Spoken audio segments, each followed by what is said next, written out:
Good morning everyone, कैसे हो आप सब। आई होप करती हूँ आप लोग अपने घर पे बहुत अच्छे होंगे। Welcome to my new vlog. और आज का जो व्लॉग है एक छोटा सा रूटीन मैं आप लोगों के साथ शेयर कर रही हूँ यहाँ पे। और मॉर्निंग का तो नहीं कहूँगी, इसको काफ़ी टाइम हो गया था, 11 साढ़े 11 के आसपास टाइम हो रहा है। और दक्ष जो है दोबारा सोया है, तो मैंने सोचा फटाफट से अब ये सोया है तो मैं अपना काम जितना भी है उसको निपटा लूँ। तो पहले मैंने ये जो छोटे छोटे इसके टॉयज़ हैं इधर उधर पड़े रहते हैं, मैंने इनको स्टार्ट किया उठाना। फिर मैंने आराम आराम से जो है बेडशीट को थोड़ा सा सेट किया और एक पिलो का ब्रिज बना दिया ताकि ये गिरे ना, क्योंकि हर माँ का यही होता है कि जी कितना भी कर लो उनको लगता है कि तकिए लगा के बच्चा सेफ़ हो गया है। फिर मैं हॉल में आ गई थी। हॉल में आके मैंने फिर फटाफट से जो है चेरी का बैग वगैरह सेट किया। इधर उधर छोटे छोटे कपड़े थे वो भी मैंने उठाए, छोटे मोटे टॉयज़ थे वो सब उठाए मैंने सोफ़े पे, नीचे फ्लोर पे।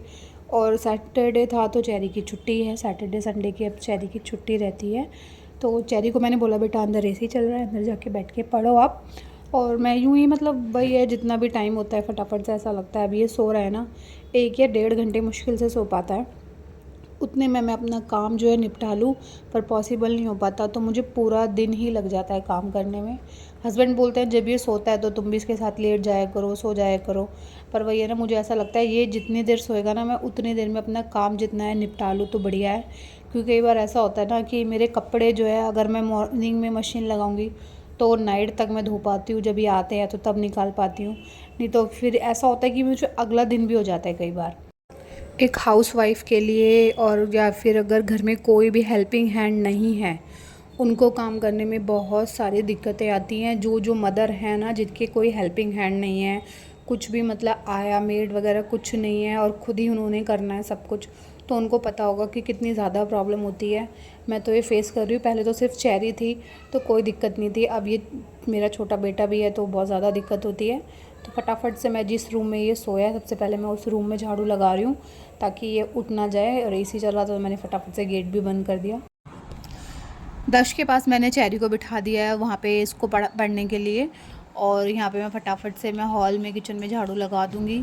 गार्बेज बैग मैंने फ़िलहाल जो है अभी अंदर ही रखा हुआ है, क्योंकि बालकनी में रखा था तो वहाँ पे बहुत बड़ी सी छिपकली आ गई थी, तो मुझे तो बहुत ज़्यादा डर लगता है, इसलिए मैंने फ़िलहाल इसको यहाँ रखा हुआ है। और क्या बोलते हैं, इसमें मैं डाइपर वगैरह नहीं डालती, इसका डाइपर मैं अलग रख देती हूँ। फटाफट से अब मैं दूसरे वाले रूम में भी लगा दूँगी झाड़ू। और बालकनी दो है ना, तो दोनों को मेंटेन करना, साफ़ सफाई करना, बालकनी में भी रोज़ उसमें धुलाई तो हो नहीं पाती। 2 दिन छोड़ के, 1 दिन छोड़ के मैं एक बालकनी को धो देती हूँ, फिर अगले दिन दूसरी को धो देती हूँ। तो झाड़ू मेरी फटाफट से लग गई, ऑलमोस्ट डन है। और जीने में मैं लगाऊंगी नहीं, बाहर झाड़ू लगाऊंगी नहीं, बाहर तो कोई भी नहीं लगाता, क्योंकि एक आंटी को रखा हुआ है, वही जो है मॉर्निंग में झाड़ू पोछा करके चली जाती हैं। तो सेकंड रूम को मैं अभी नहीं छेड़ूंगी, इसको मैं एज इट इज़ छोड़ दूंगी। अगर मैं इसमें लगी ना तो ये उठ भी जाएगा, और ये देखिए ये उठ भी गया है। इसने मुझे बस झाड़ू लगाने तक का ही टाइम दिया था कि बस मैं आपको इतना ही टाइम दे रहा हूँ, झाड़ू लगा लो, पोछा मैं लगाने नहीं दूंगा। तो अब ये बच्चे को डांटना मारना भी ठीक नहीं है, इतना छोटा है, इसको कुछ समझ है नहीं। तो बस मैं अब सोच रही हूँ कि इसको दोबारा सुला दूँ ताकि मैं आगे अपना काम कंटिन्यू कर सकूँ।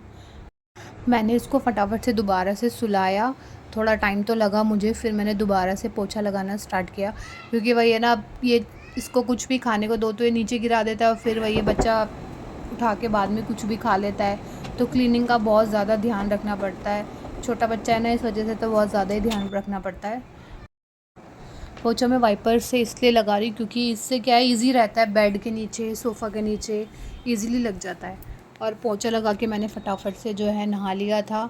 और ये मैंने ना बाल्टी में छोटे छोटे इसके जो पजामी और निक्कर वगैरह होते हैं, ये हैंड टू हैंड मैंने निकाल दिया, क्योंकि वही मौसम इस टाइम ऐसा है ना बारिश वाला, और बार बार चाहिए होता है, क्योंकि ये बार बार सुसु करता है तो चाहिए होती है। तो आप खुद देखो, मौसम इस टाइम धूप नहीं है बिल्कुल, ऐसा है कि ना हवा है ना कुछ है, तो ये यहीं पे सूख जाएंगे। मैंने बालकनी में छोटी छोटी इसकी पजामियाँ धो दी थी। और आप पीछे देख रहे हो ना, एक वो सीट रखी है बच्चों की, पॉट सीट, ये चेरी के लिए थी, क्योंकि इंग्लिश टॉयलेट में ना चेरी जब छोटी थी तो बैठ नहीं पाती थी, तो मैंने उस वजह से मंगाई थी। अब चेरी बड़ी हो गई है, अब ये दक्ष के काम आएगी। तो चीज़ों को अच्छे से रखो ना तो आगे काम ही आती हैं। और फिर मैंने काफ़ी देर बाद, काफ़ी टाइम हो गया था, तो मैंने फिर लंच किया। ये मैंने रात को बनाए थे, जो रेड वाले राजमा होते हैं वो बनाए थे, फर्स्ट टाइम बनाए थे तो अच्छे भी बने थे। पापड़ है, खीरा काट लिया था, और थोड़े से राइस जो रात के भी बचे हुए थे तो मैंने फेंका नहीं, क्योंकि बेकार है, अन्न को फेंकना अच्छी बात नहीं होती। अब मैं आपसे सीधा मिलती हूँ नाइट में, और ये मैं कर रही हूँ फेस की थोड़ी सी केयर। टाइम बिल्कुल नहीं मिल पाता, जैसे आपको पता ही होगा कि बिल्कुल भी अपने फेस पे ध्यान नहीं दे पा रही हूँ, कुछ भी नहीं कर पा रही हूँ। तो एक छोटी सी मैं मार्केट से फेम की ब्लीच लाई थी, और पूरी किचन मेरी ऐसी है। और देखिए 12 बजने वाले हैं अब रात के, और मैं सोच रही हूँ कि पहले मैं जो है फेस पे ब्लीच लगा लूँगी, उसके बाद मैं किचन का काम स्टार्ट करूँगी। मैंने स्टार्ट कर दी ब्लीच लगाना। ब्लीच का मैंने यही सुना है कि ब्लीच को ना अपर साइड से और डाउन साइड से अपर साइड पे लेके जाते हैं, तो इसी तरीके से लगाते हैं। तो बस मैंने झटपट से एक ब्लीच लगा ली, और अब मैं जाके जो है ब्लीच लगा के अपने बर्तन धो लेती हूँ फटाफट से। बर्तन भी मेरे जो है शाम के और रात के जो खाए थे वही थे, क्योंकि बर्तन जो है मैं रात को ही धो के सोती हूँ। क्योंकि जब से मतलब मैं तो ससुराल में आई हूँ, यही यहाँ पे देख रही हूँ कि भाई रात में ही क्लीनिंग करके सोना है किचन का। और अच्छी भी बात भी है, क्योंकि सुबह अगर रात को बर्तन छोड़ दो ना, और सुबह उठते ही सीधा वो जो गंदे बर्तन दिखते हैं ना, बड़ा दिमाग ख़राब होता है।